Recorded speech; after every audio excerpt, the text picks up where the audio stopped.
But the intellectual revolution now is in place, and we're reacting to that, and I think that's the hard work. But we are further along than I ever dreamed. Let me tell you, I always worked on the assumption that maybe I could vote and try to set my standard the best I can, and maybe somebody in later years would look and say, yeah, I think he understood what was going on. But believe me, the revolution is alive and well and growing by leaps and bounds.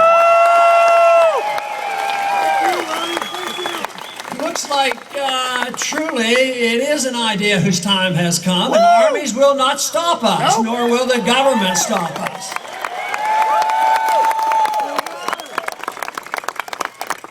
You know, in the 1960s, they had a saying that if you weren't a bleeding heart liberal when you were 20, you didn't have a heart. And then they also said that if you weren't a good conservative by the time you were 40, you didn't have a brain. And I'm suggesting that the freedom movement has both a heart and a brain at the same time.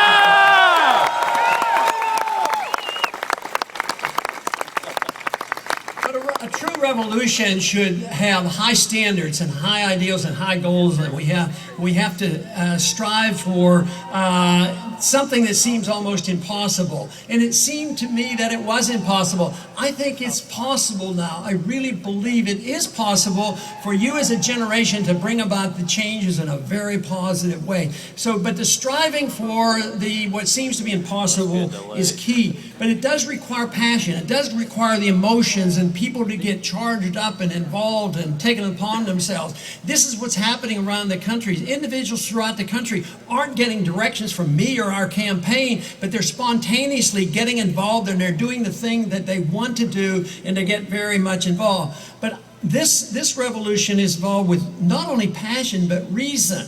And this is important. It isn't the fact that just we have the energy, but we have to answer the questions. We have to answer the questions why the foreign policy is wrong. Answer the question why central banking is wrong. Why it's silly to have paper money and not sound money. And why the entitlement system helps the wealthy, not the poor. You have to have those answers, and we can win if we get that information out.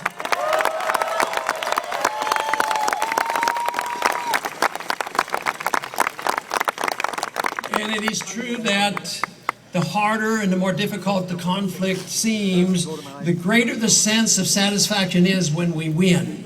And this will be tedious. It will not be easy. If you could just wave a wand and it would be over, if you could elect one person and a week later have all these changes made, it's not going to happen that way. But the seeds have been planted. There is no way that they can silence the freedom movement today. It is going to be heard from.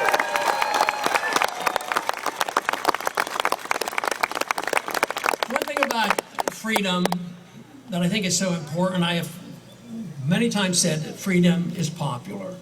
And there's a very good reason why it's popular, because when it is popular, it means it should be popular with everybody. Freedom shouldn't benefit one class of people or one group of people. It should benefit all of us, and it should bring people together. Not because we know what people should do with their lives or how to spend their money, but precisely the opposite. But we should be able to come together because of the diversity.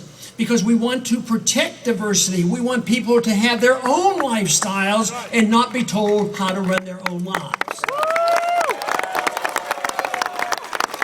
And of course, in the economic sphere, we want people to have the incentive to work hard and save and spend the money they want. But the big problem is some people might not do a very good job, and that's what invites the do-gooder, the nanny state mentality to come in and say, well, he won't take care of himself, we have to do it, and he might use his freedom in a certain way, and we have to make sure that we look after him.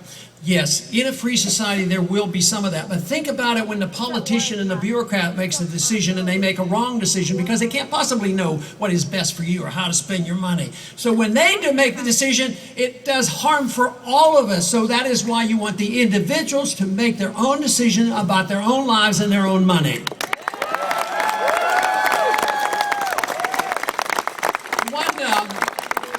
The one other problem with freedom, because people will misuse it, the one rule is you can't ever use it to hurt anybody else. But the other thing is that people are conditioned to believe that if you legalize freedom of choice on what you put in your mouth or what you put in your lungs and what you eat and all these things, that means you endorse what they do. But that's not true. You don't endorse what people do with their freedoms. We don't endorse religious freedom. Some people have various religions. Some people have no religion. But we don't, because we have freedom of religion, we don't endorse it. Intellectually, we don't say, well, we have freedom to study whatever we want. But that doesn't mean we endorse what people read or what they do. But unfortunately, for now, quite a few years, 100 years maybe, we have gotten this notion that if we allow people to make up their own minds about what they put in their bodies, it could be wrong, and therefore we have to regulate. It's gotten to such a point now where you are losing your right to decide whether or not you can drink raw milk. I think in a free society, you ought to be able to smoke what you want. Yeah! And drink what you want. And if you do any harm to anybody else, you're in big trouble. If you do harm to yourself, you have to suffer the consequences, and you can't go begging for help from your neighbor.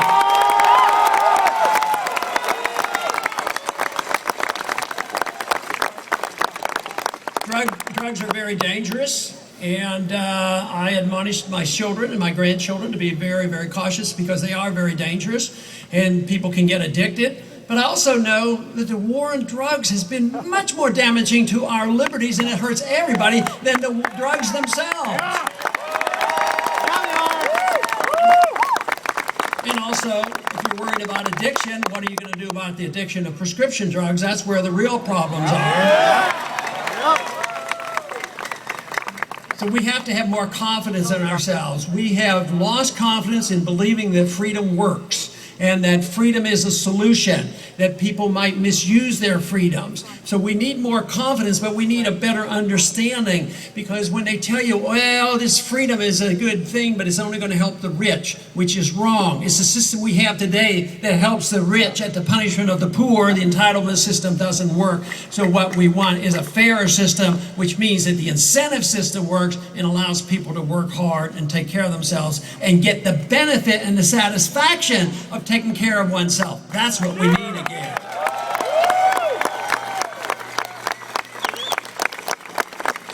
The ultimate goals in life are something very personal. Some people might not have much goals at all. Some people might want to be educated, and they might not want to work. But ultimately, I think most people who care about society and care about their fellow man, people want to strive, in my estimation, at least that's what I want, strive for excellence and virtue. If that is the goal in a free society, then you want the government out of the way. Because when government gets in the way, they ruin the whole thing. They just mess things up.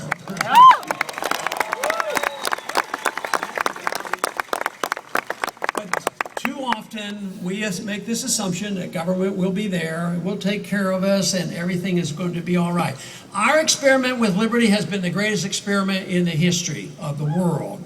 And we became the most prosperous. We had the largest middle class, and we were a creditor nation.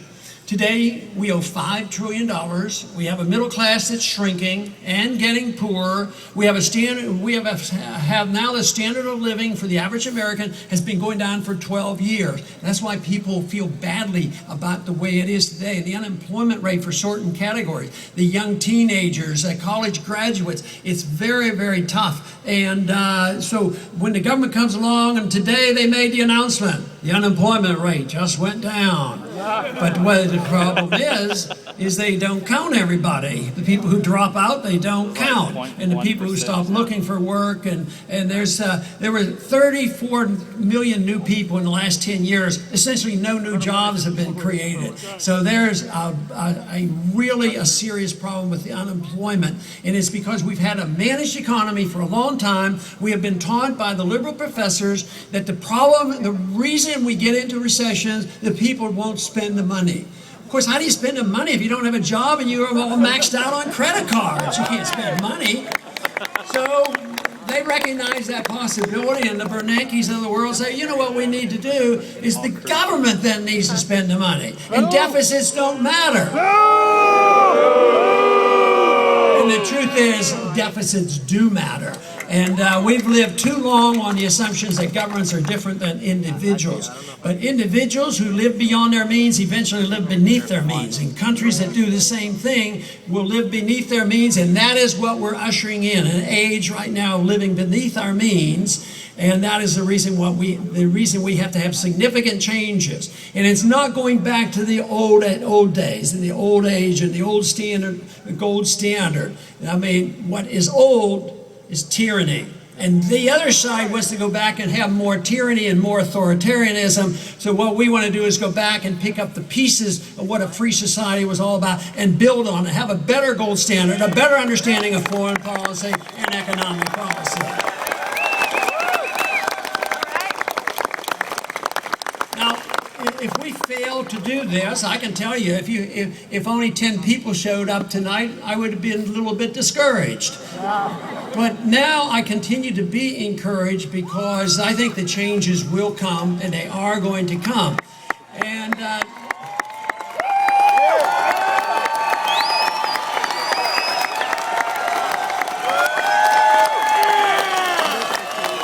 which means if we lose a battle here and there, don't get discouraged, because we're going to win the war. And we have a better advantage than any other country because we have great traditions. We did have the freest society. We have a good document if we'd only follow it.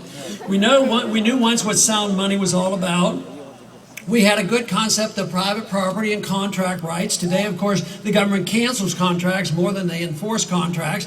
We used to have a good, sound understanding about private property rights. That's been under systematic attack. So when we get to this point of returning and picking up those pieces, we can restate those principles of sound money and property rights and contract rights, a sensible foreign policy and balanced budgets. And the emphasis on the most important issue is the emphasis on the individual. The individuals who we all have this natural right, not because we belong to a group. We should never get benefits because we belong to a group, and we should never get any disadvantages because we belong to a group.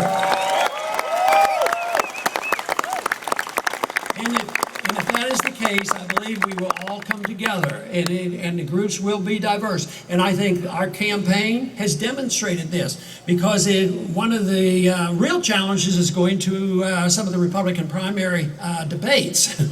And because the message is a message for more people than just in a narrow group. Because it is a message for fiscal conservatives, it's a message for those who believe in civil liberties, it's a message who wants a different foreign policy.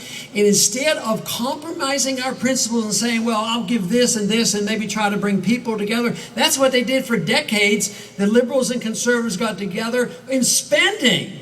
And of course they exhausted all the wealth. But now we can't have that type of compromise. We have to stand on principles that will appeal to different groups and bring people together for different reasons. And that issue is individualism and freedom for that individual.